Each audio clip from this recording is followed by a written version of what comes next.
Now let's take a slide and turn it into an interactive Nearpod slideshow. So go to your slideshow that you have up, click on slide, new slide, and then let's go to add-ons and then click on Nearpod and we'll open up Nearpod.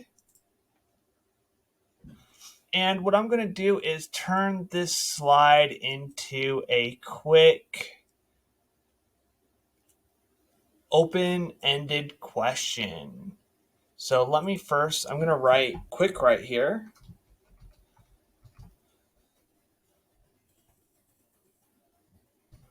And then I'm going to say prompt, what is your favorite travel destination? Okay, so once I have that all set up, I'm going to make it an interactive slide by clicking on open-ended question. And now Nearpod's working to make it interactive.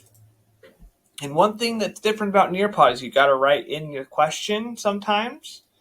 If you want it to show up directly for your students, they can look at the slide example, but may not look at that initially. So it's important to also write down the question here.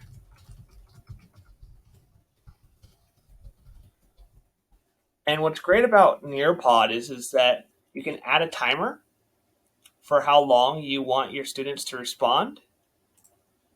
So I'm going to say, 5 minutes, add. Then I can add any other image or other media that may help activate prior knowledge.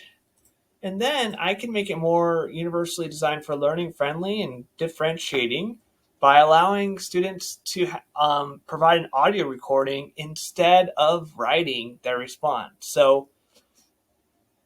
Or they could do both. It just depends on how you want to set that up for them to complete this quick write. So I'll click on save, and now it's working its magic. And ultimately, you can see here's the original slide, and now here is the Nearpod slide that's been created.